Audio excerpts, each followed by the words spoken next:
बिछड़े सभी बारी बारी, एक एक करके सबसे विदा ले ली खंडेराव ने। नमस्कार दोस्तों, स्वागत है आपका आपके अपने चैनल हंग्री स्पिरिट्स में। हंग्री स्पिरिट्स देख रहे हैं सारे दर्शकों का मैं अंजू शर्मा दिल से स्वागत करती हूँ। तो दोस्तों, बहुत ही इमोशनल था ये पूरा का पूरा ट्रैक। हम लोग भी जुड़ जाते हैं, है ना, हम लोग भी कैरेक्टर्स के साथ जुड़ जाते हैं, चाहे हिस्ट्री के हों चाहे किसी और सीरियल के हों। जब हम लोग खुद उस कैरेक्टर को अपने अंदर देखना शुरू करते हैं, एक कनेक्शन बन जाता है। इसीलिए बुरा लगता है जब कोई उन कैरेक्टर्स के ऊपर कुछ गलत करता है, तो बुरा लगता है। तो खैर, ये सीरियल्स है, हम लोग इमोशनल होते हैं, मगर ये तो सच है, ये तो हिस्ट्री है। इसमें तो खंडेराव की मौत हुई और जिस तरह ये हम सीन देख रहे हैं, एक के बाद एक अपने परिवार से विदा होना हमें अपनों की याद दिलाता है। चलिए चर्चा करते हैं। पहले वही निवेदन, जिन्होंने अभी तक चैनल को सब्सक्राइब नहीं किया है कृपया कर लीजिए। साथ में दोस्तों बेल आइकन दबाइएगा ताकि आपको हमारे वीडियोस के नोटिफिकेशन मिलते रहे। चलिए दोस्तों, बात करते हैं खंडेराव की विदाई की। तो खंडेराव की विदाई एक एक करके सबने की। शुरू हुई पार्वती से। पार्वती जो खंडेराव की ऐसी पत्नी जिसने खंडेराव से बहुत प्यार किया, मगर प्यार में स्वार्थ था, मगर बाद में चीजें समझ में आई और पार्वती और खंडेराव के बीच में प्यार बना। पार्वती जो खंडेराव को ही सोच रही थी कि खंडेराव जो है जा रहे हैं, मेरा दिल घबरा रहा है, और हाथ से सिंदूर भी छूटता है और देवी अहिल्या कैच करती है जिनका दिल बहुत बड़ा है। ऐसे पहले भी मोमेंट्स आए हैं जब खुद देवी अहिल्या का दिल डरा हुआ होता था, मगर वो सबको संभालती थी। यहाँ पे उन्होंने पार्वती को संभाला और कहा, मेरे पास तुम्हारा सिंदूर महफूज है, मैं ध्यान रखूंगी, तुम चिंता मत करो, मन को मत ऐसे डामाडोल होने दो। पार्वती अहिल्या देवी को अपनी बड़ी बहन जैसा समझती है और उनकी बात को समझा और कोशिश कर रही है कि दिल को संभाले। तो दोस्तों, उसके बाद हम देखते हैं देवी अहिल्या जो खुद वहां पे उस थॉट में है कि दिल तो उनका भी घबरा रहा है, और वो बच्चों को बोलती है, जाओ अपने बाबा से मिल लो। बड़ा मुश्किल काम है भाई, हम सब बाहर बैठे, हमें तो पता है आगे क्या होने वाला है ना। सीरियल है, मैं बार बार बोल रही हूँ इसमें सीरियल है, मगर ये सीरियल ऐसा है जो रियलिटी पे बेस्ड है, हिस्ट्री पे बेस्ड है। तो बच्चे जाते हैं और उधर हम देखते हैं बहुत ही प्यारा हार्ट टचिंग सीन मल्हार सरकार और खंडेराव के बीच में। खंडेराव को अपने पिता से बहुत शिकायतें थी, बहुत ज्यादा। खंडेराव को हमेशा लगा कि मेरे पिता ने मेरे साथ पिता जैसा व्यवहार नहीं किया, हमेशा बड़े सूबेदार जी बने रहे। यहां पे मल्हार सरकार का प्यार देख के खंडेराव पिघल गए। मल्हार सरकार तो खंडेराव को अपनी बाहों से निकालना ही नहीं चाहते थे।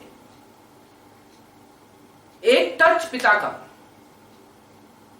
कि मेरा बेटा जा रहा है ऐसी मुहिम पे जिसमें कुलगुरु ने इतना बड़ा दिमाग में डाउट डाला हुआ है, मगर राजा महाराजा ऐसे ही होते हैं, उनको जाना ही पड़ता है। जैसे कि देवी अहिल्या ने कहा कि मैं अगर पत्नी होती तो नहीं जाने देती, मगर छोटी रानी हो तो मना नहीं कर सकती। तो दोस्तों, ये जो मल्हार सरकार और खंडेराव का सीन था, इस सीन ने बहुत रुलाया। अभी भी बात करती हूँ तो आंखों में पानी आ रहा है, बट ये सीन काफी कह सकते हैं कि इमोशनल सीन था।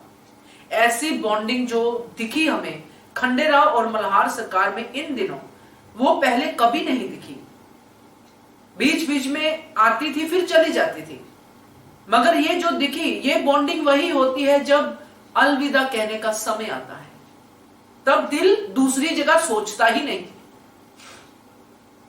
हार्ट दूसरी तरफ जाता ही नहीं है कि कुछ ऐसा हुआ था, कुछ वैसा हुआ था, इसने मुझे ये बोला, उसने मुझे वो बोला।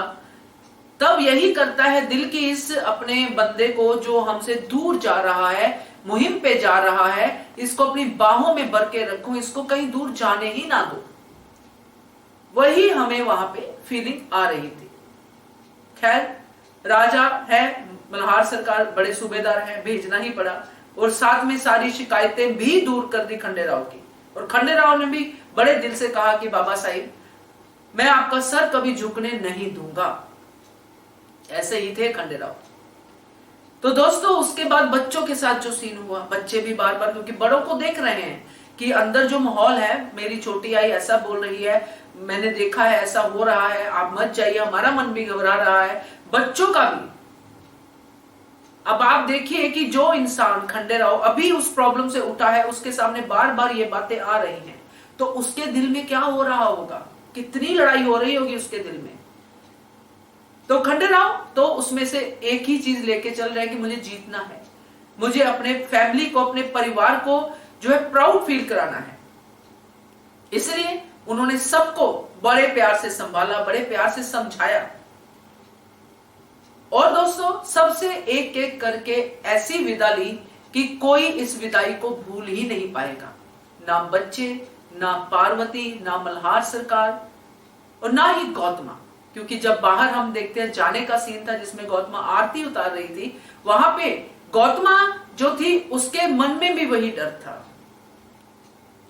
मगर यहां खंडेराव ने संभाला और गौतमा ने भी अपने आप को संभाला, क्योंकि यही पे आके असली टेस्ट होता है आम इंसान का और जिनके ऊपर पूरे राज्य की रिस्पॉन्सिबिलिटीज होती हैं उनका, क्योंकि उनको ये फैसले लेने ही पड़ते हैं, चाहे कितना भी डाउट हो, कितना भी हो कि हाँ खतरा है, वो है, ये है, मगर उनको ये फैसले लेने ही पड़ते हैं। इसलिए उनको ये फैसला लेना पड़ा और खंडेराव को मुहिम पे भेजना पड़ा। जहां सब लोग खंडेराव को विदा कर रहे थे, वहीं पे देवी अहल्या खंडेराव की सुरक्षा का इंतजाम कर रही थी, रमजानी के साथ बैठ के। रमजानी भी दुआ कर रही है खंडेराव के साथ कुछ ना हो, तब तक मैं महफिल ही नहीं सजाऊंगी। तो ये सारे लोगों का जो प्यारा सा कनेक्शन खंडेराव के साथ था, हर किसी ने दिखाया, सिवाय उन बुरे लोगों के जो अभी भी खंडेराव के लिए बुरा ही सोचते हैं। दुख होता है क्योंकि उनके साथ भी अच्छा नहीं होगा, मगर जब उनके साथ अच्छा नहीं होगा हमें खुशी होगी। ऐसा क्यों?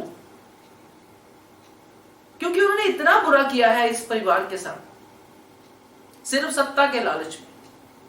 तो खैर उनकी बातें तो हम करते ही रहते हैं, मगर ये वीडियो स्पेशली उन इमोशंस के लिए है जो हमने इस सीरियल में, इस कड़ी में देखे, जिसमें एक एक करके सब लोगों ने खंडेराव को विदा किया। उनके लिए तो खंडेराव की विदाई मुहिम तक जाने की है, मगर ये तो बाद में देखेंगे जब खंडेराव को जीवित नहीं पाएंगे, तब उनको ये सारी बातें याद आएंगी कि बाबा साहेब के साथ हमारी आखिरी बात क्या हुई थी। बड़ा ही इमोशनल सीन होगा वो भी। खैर हम लोग तो अब इन सीरियल्स के जरिए ही इन चीजों को देख पा रहे हैं, मगर जब हुआ होगा तब कितना बड़ा घात लगा होगा इस परिवार के ऊपर। और आज भी कई घरों में ऐसी चीजें होती हैं, कई जो लोग हैं बिना अपनों की शक्ल देखे कितने साल निकल जाते हैं उनके, मगर जब उनकी खबर आती है, जैसे कई हमारे दोस्त में हैं, मित्र हैं जिनके परिवार के बच्चे बाहर रहते हैं, मगर कुछ ऐसे हमारे कह सकते हैं कि दोस्त हैं जिनकी किस्मत इतनी खराब है कि इतने सालों बाद बच्चा वापस आने वाला था तो उसकी डेथ की खबर है। ऐसे कई केसेस है। तो मैं दुआ करती हूँ कि ऐसा किसी के साथ ना हो, किसी माँ बाप के साथ ना हो। तो ये सीरियल हमें ऐसा ही कुछ सिखाते हैं दोस्तों, ऐसा ही कुछ जो होता है ना, दिल को नरम करने की दुआ देते हैं और दवा भी, कि दिल को नरम कीजिए, क्योंकि किसी के लिए भी मौत कभी भी आ सकती है, किसी का भी बुरा समय कभी भी शुरू हो सकता है। इसलिए इतने अच्छे काम करो कि आपका बुरा समय हमेशा आगे बढ़ता रहे और खत्म ही हो जाए। हर किसी के लिए अच्छा सोचो, हर किसी के लिए अच्छा करो, अपने लिए भी। तो यही मेरा कहना है। देखते हैं आगे कैसे इन चीजों को लेके सीरियल आगे बढ़ता है। Keep watching Hungry Spirits channel. Thank you so much. Subscribe to our channel by clicking the subscribe button. Click the bell button and enjoy the latest uploads from our channel.